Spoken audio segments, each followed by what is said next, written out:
Hi, I'm Carlin Holbrook. I'm a John Maxwell Team certified coach, teacher, trainer, speaker, published author, and influencer with more than 25 years of global leadership experience. If there's one thing I've seen firsthand time and time again, it's that the best leaders inspire others to follow their purpose and their passions, while the influence of a bad leader can literally tear down people's potential. Join me for a few sips of leadership tips that will help you become a better leader by first conquering the hardest person to lead, you.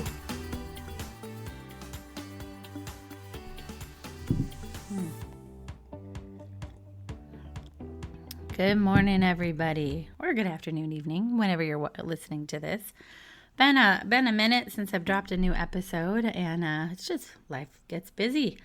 And I actually was just thinking about maybe starting a new series. So I took a class in college in my undergrad at Cal State Fullerton, go Titans, and it was called Rhetoric of Popular Culture. And it was one of my favorite classes because it was unique in the sense of it would take like everyday things like movies that we see in popular culture or music or television shows, etc., and then apply like a theory to it, if you will. So, for example, I had actually written a paper at the time, the absence of mother figures in Disney films. And I did work for Disney at the time. And it was all in kind of good fun, or just to draw conclusions around how things in popular culture actually impact our lives. You know, it's the whole art imitating life, imitating art thing, which I believe really does happen because it comes from people's brains. And typically you write or you produce, direct, or sing about what you know. So anyway, I was thinking about that class recently for some reason. And lately when I watch, and I don't watch a ton of TV and movies anymore, I have to be honest, I just feel like everything's a reboot and a remake. So I actually start going back and doing reruns of Golden Girls, one of my favorite shows, and Friends is like one of my favorite shows of all time. And I love Lucy and Dick Van Dyke. Like I go old school too even, but I was realizing, but my husband and I did just watch a show, Reacher, the first 2 seasons on Prime, and we really enjoyed that. And it's so funny because when you kind of live and breathe leadership, you start to see leadership examples in the most funkiest of places, in the most unexpected places. You expect it in something like maybe Ted Lasso, right? There was intention, I think, behind showing a coach of a team and how they all work together. And sports movies are full of those kinds of like leadership analogies. But I thought it'd be kind of interesting to start a series of podcasts. And I'm not going to force it. I'm going to kind of, as we experience this or as I experience this out in the world. And if you have thoughts and ideas, please, by all means, message me of examples of leadership in the least expected places. So looking at the world around us, looking at the movies we watch, television shows, etc., and see leadership examples and real world examples, but in like unexpected places. So one of those unexpected places I was thinking about was actually the TV show Friends. So yes, I'm a big Friends fan. It's funny, I feel like I became a bigger Friends fan later during like the rerun and syndication years, and but it still makes me laugh. I've seen every episode a bazillion times and I still laugh. And my husband and I not too long ago went down to Miami where they had the Friends experience where they had movie props and kind of rebuilt some sets like for the show that you could take photos in, and it was fun. It was all good fun, and trivia and some of the original like scripts and artifacts and some little clips and movies. So they did a really good job. I highly recommend it if it comes to a city near you. And as I was thinking about there and watching Friends recently, I was realizing, gosh, there's 6 people who could not be more different, but who completely do life together. And I know it's a TV show and they write it that way, so calm down. But how often does that really happen? I mean, I know that I've had probably different groups of friends throughout the years. And when I look back on my own life, or even my own current life too, in circle of friends, I think, wow, like my circle of friends, we couldn't be more different humans, but we come together because we care about each other, we trust each other, we have each other's backs. And actually, I think there is something to the opposite attracts, right? Because it's interesting. You're intrigued by people who are different than you. At least I am, and I feel like that's a rather healthy way to look at life, to appreciate the uniqueness and differences in people. And so I feel like art in this fact does imitate life. But more importantly, when we think about leadership, we think about how do you build high performing teams, right? How do you, or even if you inherit a team, which happens sometimes when you come into organizations or teams, sometimes you inherit the people. You don't have the chance to hire people. They're part of the team already. But how do you still build a high performance team? How do you create mutual accountability? How do you create a team that's so well oiled that you can step out more and more and they're self-leading themselves? Because that is the ideal state for a team, is that they see the mutual accountability. They work together. They fill in the gaps for each other. They have each other's backs. And that is where you ideally want to get. And that's not easy to do. It takes a lot of energy and time and obviously leadership and clarity and stepping and leaning into the individuals first, though. And that's what people, I think, fail to understand when they're trying to build teams. They think it's about leaning into the group dynamic first and foremost. It's like, all right, as a group, we're going to do this. As a group. You don't start there. You have to start leading the individuals first, because all groups, all teams are made up of individuals. And if you don't take the time to really understand and assess who those individuals are, what are they uniquely gifted to be and to do, what are their talents, knowing what their talents are, what their personalities are like, what their likes and dislikes are, all those things, how on earth do you ever find like how can they fit into a broader organization? And on the flip side too, if you're just focusing on the group, and that sort of like that's what's most important, you're going to lose people's individuality and you're going to lose their feelings, because people want to be seen. They want to feel like they uniquely contribute to something, that their opinion is valued, that what they bring to the table is just as important as the other person across the table. So you got to start with individuals if you're going to build a good team. So how do you start with that? Well, think about each of the people in your team. Think about each of the people in your life. I think about it this way. Let's go back to the show Friends, right? You want a group that has complementary skills to each other. You do not throw the cookie cutter away. Do not hire a bunch of people who are alike because, they'll get along better. It's like that is often not the case. How often is it that you see or have a relationship in your own life where I know we say this a lot about like, that mother and daughter doesn't get along because they're so much alike. That father and son doesn't get along because they're so much alike, right? That's true. A lot of times when people are so much alike, they actually don't get along, because oftentimes you have two very, very stubborn people. Well, they're going to keep clashing, right? So you want people with complementary skills. So when I think about the group of friends, there's 6 of them. So for those of you who don't watch the show, it's okay. You can still follow along. So Monica, right? Monica, she is extremely, one might say OCD, but she's very detail-oriented. She's very strong, a bit on the stubborn side, but she's a driver. She's an activator. She does seem like she has this natural ability to lead, and she wants to lead, and she wants to be the best, but obviously there's a shadow side to all of our gifts. She can be very domineering, and not allow other people to have opinions on things. So you take the good parts of her, which is she'll keep the team going. She'll keep everybody organized and on task. She'll keep it, the worksheets and the smart sheets color coded, and she'll keep everybody moving forward in that direction. So you do want a Monica. You just have to be sensitive to Monica's shadow sides. Well, then there's Phoebe.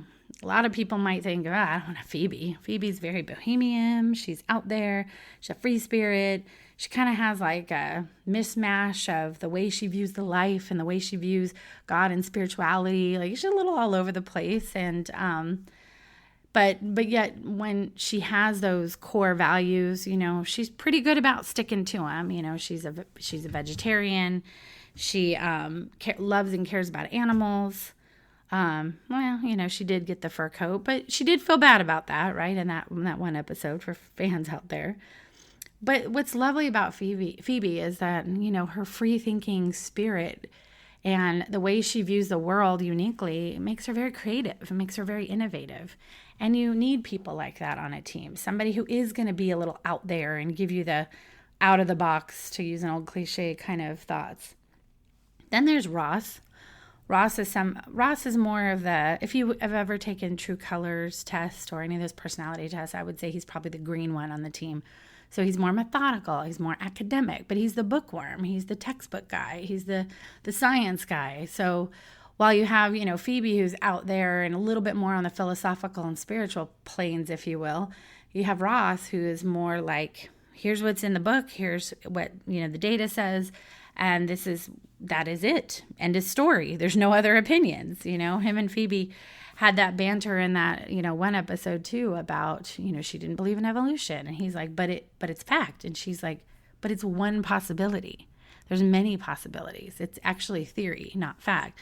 So even in their own debates, they're friends, but they were still, debating and sticking to their guns on what they believe.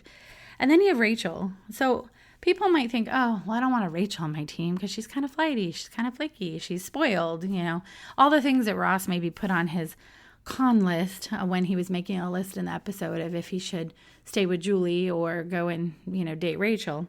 However, I will say this, I'm gonna back up Rachel here. She took big leaps of faith in her life. I mean, she did only know being spoiled and daddy's money and everything, and yet she left her future security, if you will, Barry at the altar. And that takes a lot of risk and leap of faith to do that. But that wasn't the only time. She continued throughout her whole career. She left her job at the coffee shop because she's like, this isn't what I want to be doing. I want to be in fashion. And she up and quit when she didn't even have anything else lined up, but she went for it. And then throughout all of her jobs in fashion, she always had the courage to go for something, to go ask for something, to go for a different job, a different role at a different company even. So she did take a lot of risks throughout her life. And when something wasn't fulfilling her, she moved on to the next thing. So you need those risk takers on your team too. Somebody who also isn't afraid to ask for what they want, even when she was really nervous doing it. Then you have Joey. Joey's the charmer. He's probably high woo if you take strength finders. But somebody like that on the team is someone who is going to be like a connective tissue, a connective glue with the team.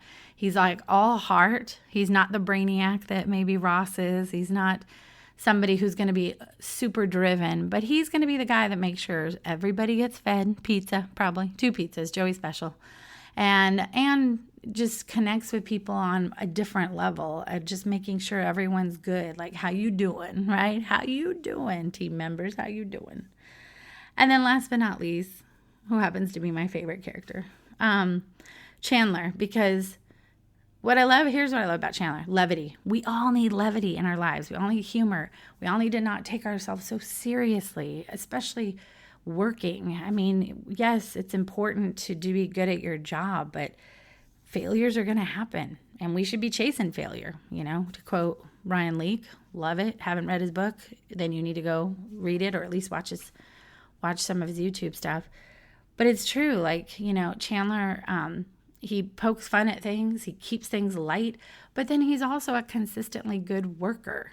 He may not be like super driven, want to get to the top. He even jokes like, oh, she's like, I remember when Monica and him were talking about their wedding budget. And she's like, you work really hard for that. And he's all, and she's like, okay, you work for that, the money. But you do need also people who are going to be consistent and a consistent worker who is making a difference, but also is bringing that lightness and that levity to the work environment. It's so important. So there you have 6 people who could not be more different. And are they perfect? Oh my gosh, no. They fight, they battle over, they have inward fighting over the apartments, if anybody remembers that episode and the silly game show bet. I bet we know more than you about us, and vice versa. And then they bet the apartment and lost their apartment and all kinds of drama. But at the end of the day, they still come back together, right? That's the moral of the story. They fight, they disagree, but more often than not, even when there's misunderstandings and mishaps, when those happen and they're talking about each other to each other, it never gets resolved. But they learn that the only way through something is you got to be direct, and you have to talk directly with each other about it. And when something doesn't go right, they pivot, like the couch episode. And I think there's just a lot of great lessons to be learned in that, because perfection doesn't exist and a perfect team doesn't exist. But if you recognize all the individuals on your team as bringing something unique to the team dynamic, and then helping them recognize that this is actually our secret sauce of being different and coming together. And as a leader of this team dynamic, you need to make sure that you're not getting in the way, or that you're not creating a team where they're always just looking to you to delegate down or tell them what to do or be overly directive. A better way to use that is actually to lift them up. And yes, give the guidance. Yes, ensure that we're all going in the same direction together. There's clarity, there's goals, there's vision for the team.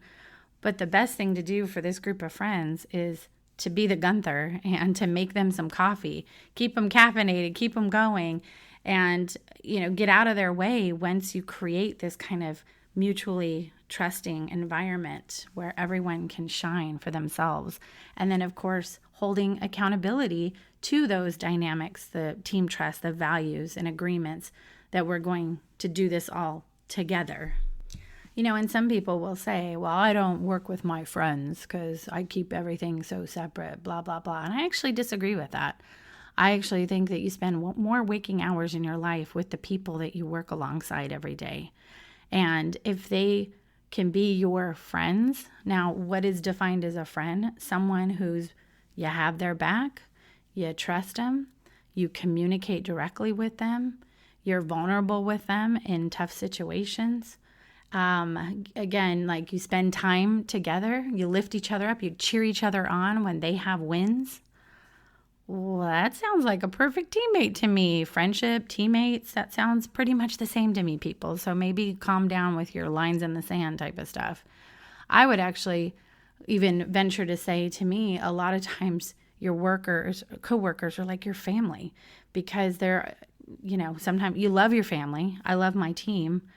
But sometimes you want to smack them because, you frustrate each other because you do spend a lot of time together because, you're unique human beings who are going to have differing opinions or approach things differently sometimes.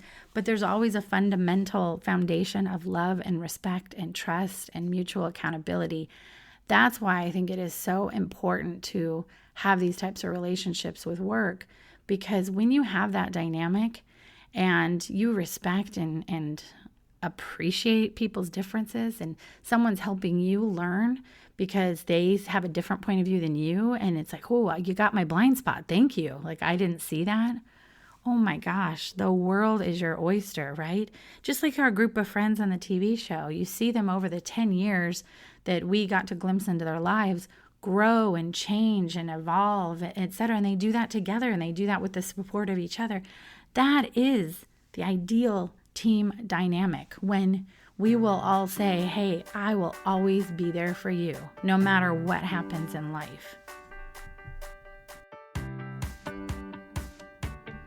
Thank you for having a cup of coffee with me.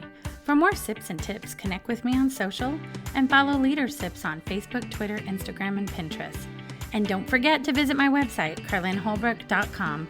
Until next time, keep on brewing.